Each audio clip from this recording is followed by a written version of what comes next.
Thanks, Michael. It's been a great fall for this group. We've been tested in a number of ways in September against Asian opponents, and then in October against strong Germany team and Ghana, a World Cup, both World Cup participants.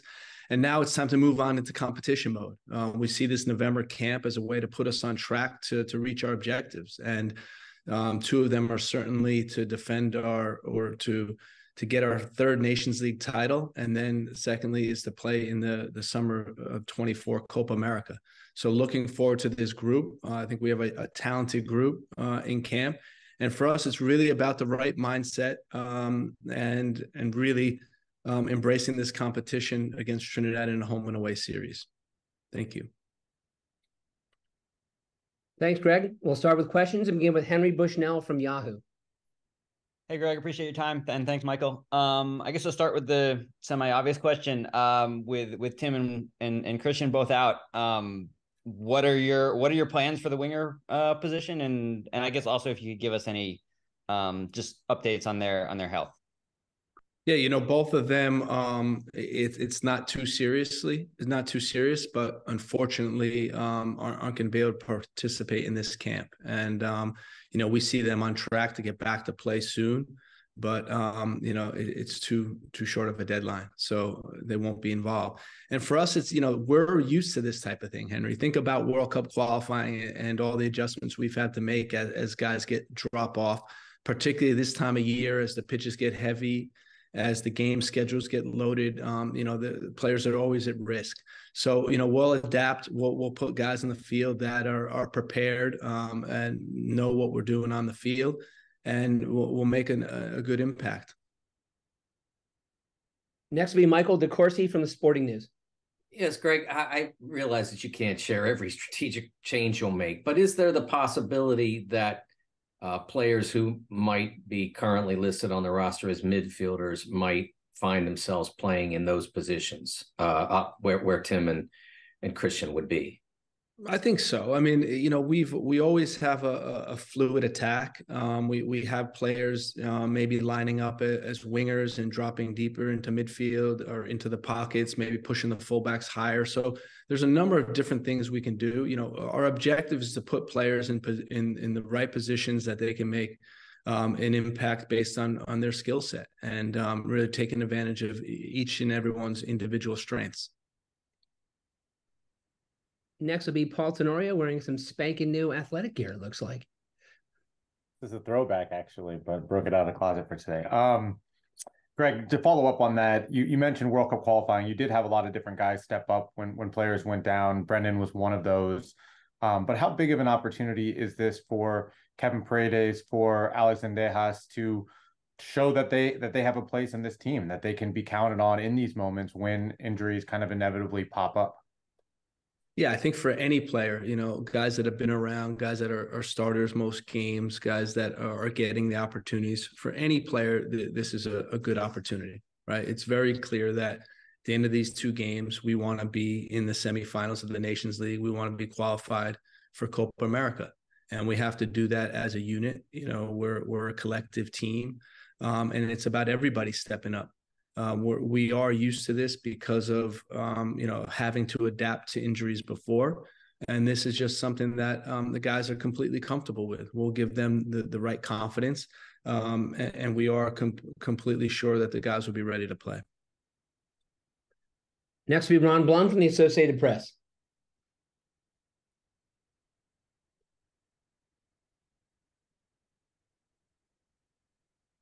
You may be there muted. We go. Oh, there we go. Greg, sorry about that. I have a loaner computer. Okay. How much of a concern is it Matt being dropped last weekend? And are you worried long term about him fighting for a spot there? And with Ethan's situation there, it looks like he's not going to get any first team minutes at all. Yeah, Ethan's situation is temporary. We hope in the winter things will be sorted out where he will start to get game time. I had a conversation with Matt. I called him immediately, and this is part of playing in the best league in the world, right? I mean, this is all part of a player's journey. There's ups and downs, and for him, it's about being mentally strong enough to endure this. and you've seen it. You see it every week. Players get dropped, and for him, it's about having the right mentality. And we spoke about it. He's refocused, and he's competing every single day in training, and wait until he can get an opportunity again. We'll go to Doug McIntyre from Fox. Thanks, Michael. Greg, good to see you. Thanks as always for your time. Just to go back to how you replace Christian and Tim. Two guys that are probably candidates there, Brendan Aronson and Gio Reyna. They're not playing 90 minutes every week for their clubs. Obviously you were managing Gio's minutes last month. I mean, how much can they play at the moment? If they're called on to play the full 90, can they? How does that sort of complicate things for you going into this camp? Thanks.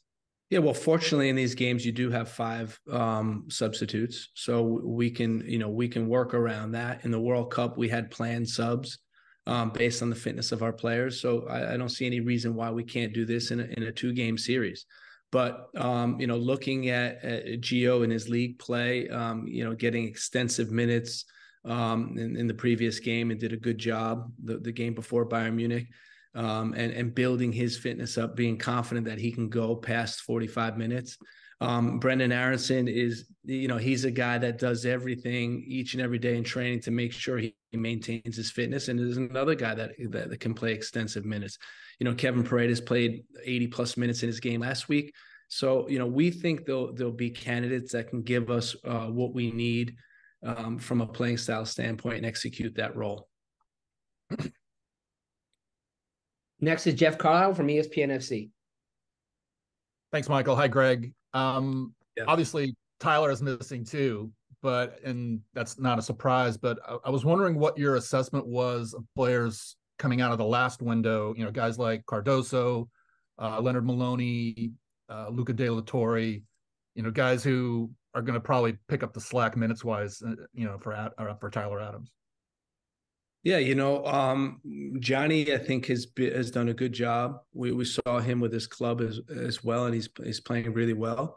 So he's a candidate that can come in and play. We also, have Eunice who's played there for his club recently. Weston, who's played centrally again with his club and has moved wide at times. So there's a number of candidates. Luca, I was able to see him play in Spain last week, and he did a good job. So we have plenty of candidates, and for us, it's about, our collective performance, getting guys focusing on what we want to accomplish in these 2 games, and really having the mindset to be aggressive in these 2 games. Next will be Simon Evans. Hi, Greg. Just on Trinidad as an opponent, I mean, obviously there's a history there, and it's been a tricky opponent from time to time. But they had a pretty poor Gold Cup. I wondered what your assessment of this current Trinidad side is. And just an update, if I may, on Luca Coglioscio, who's been playing regularly Premier League football. I know his last international allegiance appeared to be Italy. Has there been any talks, any further developments on maybe persuading him to become part of the US setup? No, I speak to Luca regularly, and everything happens in due time, and we're in continual conversation. So we'll see what happens on that end. Regarding Trinidad, they didn't have a great Gold Cup. I think they mixed up their squad after that. Had a strong Nations League qualification group, and did well in that. We don't take any opponent lightly. I think that's the starting point. We know how difficult these games can be. And we're focused on performing at our levels. And that's the important thing here. I mentioned it before, but it really is having a professional mindset, having the right mindset to go and get the job done. We see this as an obstacle for us to achieve our goals, and we want to get past this obstacle. And I know the team will be very focused on our performance in both games. Next will be Brian Sciaretta from American Soccer Now. Thank you, Michael. Greg, I was wondering if you could talk a little bit about Paxton Aronson. Now you got 2 brothers on the team. What got him on the inside of the bubble? Was it the injuries? And I know he's still not a regular starter at Eintracht, but what have you seen in his progress that got him this call? Thanks. I've had a lot of conversations with their sporting department at Eintracht Frankfurt. Been tracking his progress. Was able to speak to Marco after the last Olympic team camp. And he's done a good job, and it's about opportunity, right? And when two guys go down, opportunity opens up for another player. And what we see him as is, a winger similar to Christian in the fact that he gets in the penalty box and he's dangerous in front of goal. And that's what we focus on with our wingers. We know goals are a premium, and he's a young player that has shown that he has the knack for scoring goals. And the starting point is arriving in the penalty box, which he does really well. He's got an interesting profile with his quickness and his ability to get out of trouble. We think he's, good at pressing. He's got a lot of things that show us he's going to be an excellent player in the future. And now is the time to give him an opportunity. Next will be Charlie Bone from MLSsoccer.com. Hi, Greg. I wanted to ask you about your center back outlook in general, and then specifically for Miles Robinson, the only domestic-based player, I believe, on the current roster, and where he fits into things, and how you've evaluated him in the current season, the playoff run, and then also what you see from him in the future, because he has an interesting winter ahead, it seems. Yeah, Miles is a guy that we really believe in. We've seen his growth over the last couple of years, and it's been really fun to see. Unfortunately, the last World Cup, he had to miss out because of an Achilles injury, but he's back and he's playing at a good level now. And, we hope that his team continues on in the playoffs and he can make a deep run and get tested in those games also. But regarding the center back position, I tell you, this was a really difficult sector to make decisions in. Mark McKenzie's playing really well. I got to see him at Genk. He's playing well with his team. Austin Trusty's broken in, playing in the Premier League, and he's a guy that we see on the rise, potentially coming up. John Brooks is playing in Hoffenheim every week. So it is, there's some tough decisions to make in that group. We went with guys that have been here in the last camp that we feel will get the job done in this camp. But what I'd say is, those other guys are being monitored closely as well. Just one note, since we're talking about center backs, Tim Ream made his debut for the U.S. national team November 17th, 2010 against South Africa, almost 13 years to the day before we play the match against Trinidad on November 16th in Austin. We'll continue with Donald Wine. Thank you, Michael. Hey, Greg, I want to go back to an earlier point that Paul was making about Kevin Paredes, him calling in, he's done well for Wolfsburg. He's played in a lot of positions at Wolfsburg. Even at DC, when he was back in DC United, he was playing a lot of fullback and wing back, and you have him listed as a forward. So I think my question is, where do you see him fitting into the offense? Is he going to be playing more of a forward position, or do you expect him to be the versatile player that he's proven to be so far in his young career? We really like his versatility. When I first saw him at DC, I immediately thought, this is the left back of the future, a guy that can really step into that role. And, for us, we have a lot of, we've been watching his work in Wolfsburg, impressed with what he was able to do in last game as a wing back, and, think that he's versatile. So we like that versatility, especially as we have needs in the winger position. We think he's a guy that can slide in nicely. He played in the Oman game, did a good job. He came in the Germany game as a winger, did a good job. So he's just continued to make progress, and we're excited to be working with him. We'll go to Michele Giannone from Univision. Thank you, Michael. Hi, Coach. Hope you're doing well. Hey, I wanted to ask you about another candidate to play in Christian's or team's position, which is Alex Sendejas. I don't think he's in the field with you, but he was a starter during Gold Cup. He didn't have a good Gold Cup. He seemed like at one point of the tournament, he was missing a little bit of confidence, but he has elevated his play again with Club America during this tournament. Have you been able to speak with him, and what do you like to see from him, or how do you see him as a player? Thank you. I think, listen, I know he's doing a great job with his club. We watch all his games. He's been scoring a lot of goals lately. And, every player, I think, has to adapt to moving their club form into international form. And he's a player that is still working on that. He's a talented player. He's a great player within the team, great player within the group. And for him, it's just about, getting an opportunity and taking advantage of it. Unfortunately, the Gold Cup didn't go so well for him. but now you see there's another opportunity for him. And this is what happens. I talk to players all the time about focus on your club form and opportunities will come. And he's a great example of that. So we're hoping that he can make an impact if he gets the opportunity this camp to get on the field. And, we're hoping he's going to continue to push and be a great guy off the field with the group as he always is. We have a few more questions and we'll continue with Joe Lowry. Hey, thanks, Michael. Thank you, Greg, for taking the time. I appreciate it. You mentioned Brendan Ayer, Berlin, and hasn't been especially goal dangerous when he's been on the field. How much of an issue, Greg, is that for you? Are there tangible things that he can improve on that front? Yeah, I think it's position based. Playing in the midfield in a 3-5-2 can be difficult sometimes to get up and arrive in the penalty box. We've seen him with us play winger position, play attacking midfielder position where he does arrive in the penalty box. There's enough support from behind that he can have the freedom to go forward.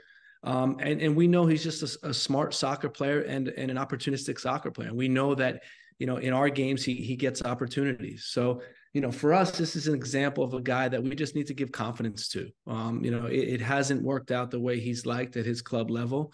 And that happens. I mean, it happens to every player in their career where, they have a setback. And for us, we're really looking for players that can respond to setbacks and to use this as an opportunity to learn and continue to grow.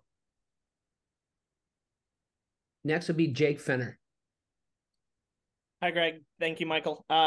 First, I've got two questions for you, Greg. First, you said the last camp for Gio Reyna was about getting him back to being used to the team and getting him ready to go back to Dortmund. Do you think that he's now set to make a full return to the lineup, and could we possibly see him play a full 90 in either of these games? And second, I want to ask about the striker position.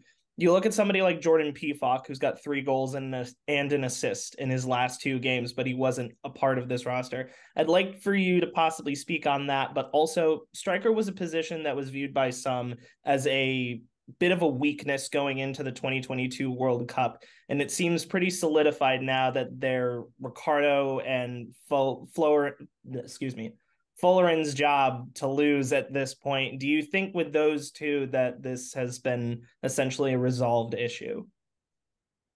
I don't think it's a 2-man job. You mentioned Jordan, and I was over in Germany and saw him play live and got to meet with him, and he's doing a great job. Unfortunately, he's injured. He's going to be out for a couple of weeks. Won't be able to take part in the camp. But he's been doing a great job. Haji Wright has been scoring goals. Jesus Ferreira's got on the board lately. We have a number of guys in position that are knocking on the door. And for us, we want these decisions to be difficult ones, and they certainly are, especially in that position. So, regarding Gio, he made a full return to the lineup in last camp. That was our objective. Our objective was to build his fitness, not overloading him and getting him into a position where he can go back to Dortmund and play a role. And he did that. And what the next step looks like is yet to be determined, but we can certainly envision him being on the field and us being able to push his minutes, to help the team win the games. Last question comes from Andrew Jones. Thanks, Michael. As always, Greg, hope that you're doing well to start the month of November. Wanted to ask you, besides Matt and Tim Ream, who for you has emerged as a vocal leader probably for this camp with both Tyler and Christian out as someone that can really be communicative on and off the field and be practice during the games? And how was the whole bond with Stefan Pioli over there in Milan with you talking with him when you were over there at AC Milan? Thank you. It was great. I was able to have lunch with him at the training ground. The menu was fantastic. The pasta is always good in Milan, so that was nice. But more importantly, I think it was about creating a connection. They care deeply about the 2 players we have there and developing them and continue that they progress in their careers. It was nice to get on the same page with the coaching staff there. Same thing with Juventus. I'm able to sit down with Allegri, sit down with the whole staff at Juventus and really, see the progress that both Weston and Timmy have made so far this year. In terms of our leaders, there's different type of leaders that we try to encourage, right? There's guys that perform on the field and lead by example. And you have guys like Weston McKennie, who's always, leading by example on the field. You have Serginho Dest that, in these last couple camps has really shown that he can be a leader on the field. You have leaders off the field that keep things lively. Anthony Robinson's a guy that comes to mind. And then you have guys that people listen to for their experience. And that's a guy like Timmy Ream or Matty Turner. So, we try to build leaders within the leadership council. We use the time that we're together to really foster and grow leadership in our team. And so far, it's been a great way to develop these young players. Thanks, Gregg, and thanks to all of you for joining today. Later today, we'll be publishing our media availability schedule for throughout the training camp in both Austin and Trinidad. Our first availability Monday afternoon. Thanks again for joining, and have a good afternoon. Thank you, guys. Never go full shepherd. No.